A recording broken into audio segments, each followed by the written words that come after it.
Nasa Toronto Harbourfront Center ngayong taon ang isa sa mga inaabangang Filipino Summer Festival. Mas malaking espasyo para sa mga kababayan at mga Canadians na pagsaluhan at ipagdiwang ang kulturang Pilipino. Silipin ang mga kaganapan sa Fun Philippines sa report na ito. This is the Fun Philippine Festival, meaning food, music, culture, heritage, all things Philippines. Umabot na sa Harbourfront sa Toronto ang kasiyahang dala ng taunang Fun Philippines Festival. Ayon sa Philippine Legacy and Cultural Alliance o PLACA na tumatayong organizer ng event, nakipagpartner sila sa Harbourfront Center dahil sa mga kahilingan mula sa mga kababayan na magkaroon ng mas malaking pagdiriwang. Dahil ang kilalang Filipino Festival, mainit na ring tinatanggap ng iba pang mga lahi, pati na ng mga Canadians. It's a world-class location, right? And we wanted to spread our culture in this part of the city and get everybody to really enjoy the lakeside, the different concert stages. Filipino community have arrived to Harbourfront Center. It's a good marriage because Harbourfront Center has so many different aspects and it's established and it has a lot of tourists coming in because it's right at the center of the city.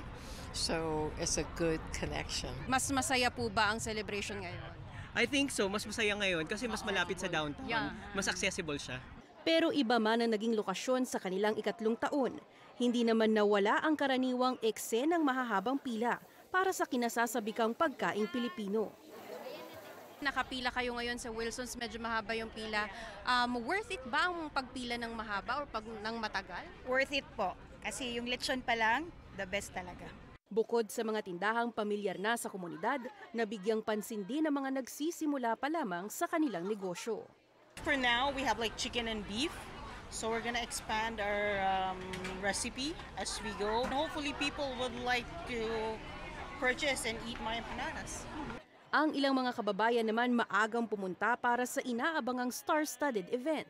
Imbitado kasi ang ilang Filipino celebrities at performers. Makapanood ng yung mga artista na nasa galing Pilipinas pa. Yes. Of course, Ogie Alcacid, Shasha Padilla.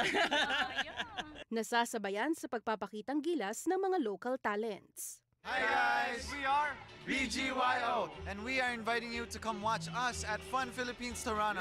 Pero bukod sa pinagandaang entertainment, ibibida rin ang kulturang Pinoy sa cultural workshops, libreng film screening at heritage exhibit.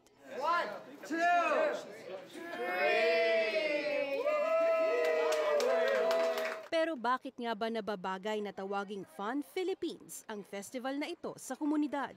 Alam mo, kagagaling lang natin sa malungkot na pagbaha, di ba? Pero pag tingnan mo yung mga makikita mo sa Facebook, despite all that has happened to the Filipino, the spirit of the Filipino comes shining through eh. Nakukuha pa rin nating bumangon at ngumiti habang matapang nating hinaharap lahat ng pagsubok. Sa lahat ng mga nangyayari, we always find an element of fun. And this is something we want to share with everyone else.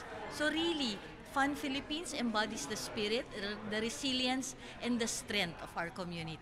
Magpapatuloy ang kasiyahan sa Harbourfront Center ngayong buong weekend.